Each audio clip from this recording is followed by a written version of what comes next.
Hello? Welcome to Group Chat.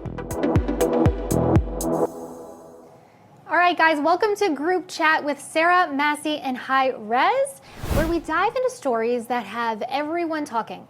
It's the unfiltered, unplugged, and sometimes unhinged conversation you'd hear if you were sitting right here with us. So let's get right into it. All right, guys, so Netflix has donated $2 million to support Gavin Newsom's redistricting campaign in California. Critics say this is a major conflict of interest, big tech and streaming giants trying to buy political power. Supporters call it civic engagement, but the timing raises serious questions about corporate influence. It shows just how closely Hollywood and Sacramento are linked. All right, guys, so I know technically this was a co-founder of Netflix, but it kind of all lumps together in my opinion. So we'll start with you, Massey. What is your take on this? You know, I'm not surprised by his contribution because I think, Silicon Valley has always been, a proponent of the Democrats, and I'm not surprised that he's trying to drop $2 million to influence California's redistricting.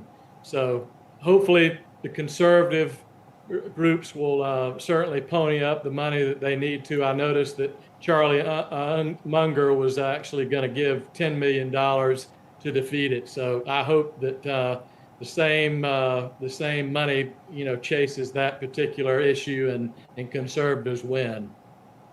Absolutely, fingers crossed. Sarah, what's your take on this? And do you feel like MAGA might do a little boycotting of Netflix?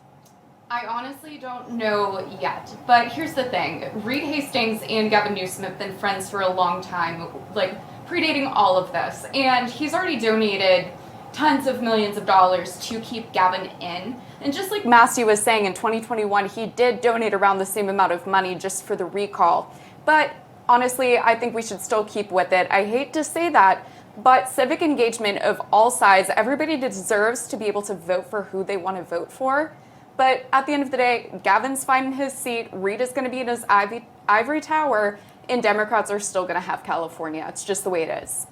Absolutely. So, Hi-Rez, what's your take on Netflix and just the idea that they can make a contribution this big and what that might impact on like the culture? Just people seeing that Netflix is donating, knowing that Netflix has such a large audience. I mean, it's one of the biggest streamers. It's what we watch every day, all day. Yeah, as Massey said, I can't say I'm surprised. I don't know why anyone, on the right would be surprised by anything like this. I think Gavin Newsom is a reptile in human skin. I think that he's somebody that people should not be running to the polls to vote for. I also think that, I would love to see the right wing step up and champion it. But I don't know if there is a right wing Netflix out there, something of that nature. I mean, like you said, we could campaign it, but people love Netflix. Absolutely. I want to move on to a very interesting story. So Elon Musk took a direct shot at the Democrat Party, and commentators are calling it a dark MAGA moment. His post slammed the party's hypocrisy and broken promises. This has reignited speculation that dark MAGA isn't just a meme, but a real movement of defiant energy on the right. Musk's comments are adding fuel to that fire. So we'll start with you, Massey. Do you think dark MAGA is back? No, and in fact, I think it's just a way for Democrats to try to shape the discussion. Dark MAGA has never existed. I think that's just the most preposterous thing I've ever heard of in my life. Democrats don't have anything to run on, so naturally they're going to attack, anything to do with Donald Trump, and this happens to be, one instance of that. So shame on the Democrats and shame on all the Democrats for trying to push this narrative. Absolutely. So, Sarah, what's your take?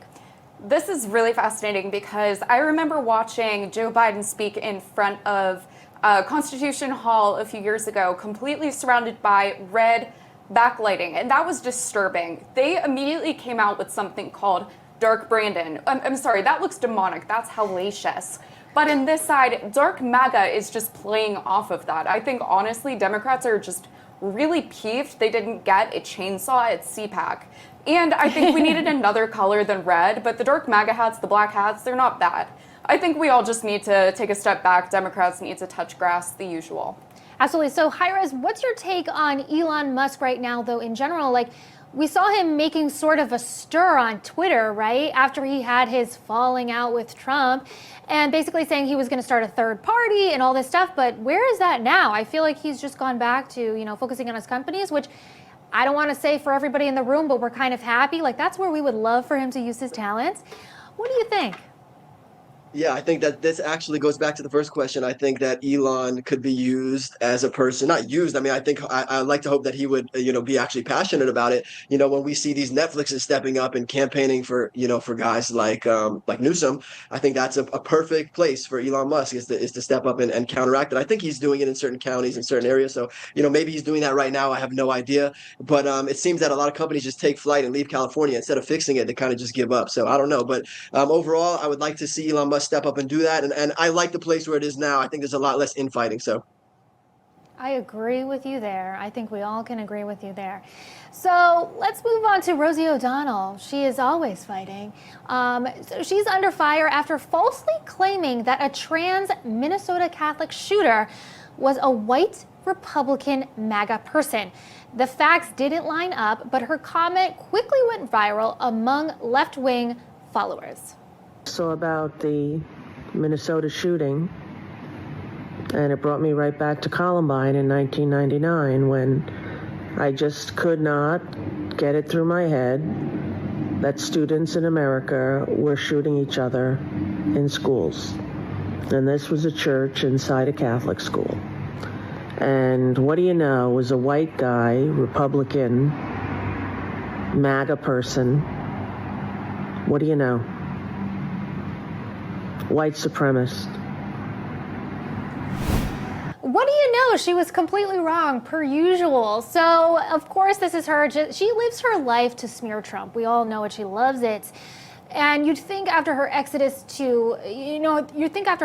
after not feeling safe in America, she would just kind of put this to bed. But clearly not. She thinks about it often. So, Massey, what's your take on Rosie O'Donnell weighing in here and clearly having the wrong information?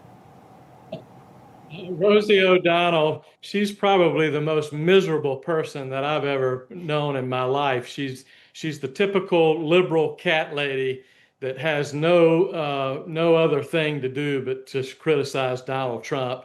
And I think it's going to backfire on her and all the liberals and the Democrats in this discussion because they have nothing else to run on. And I think that Rosie O'Donnell has always been one of the attack dogs for the political left. So shame on her for not coming up with good ideas and trying to run on good ideas for the Democrat Party.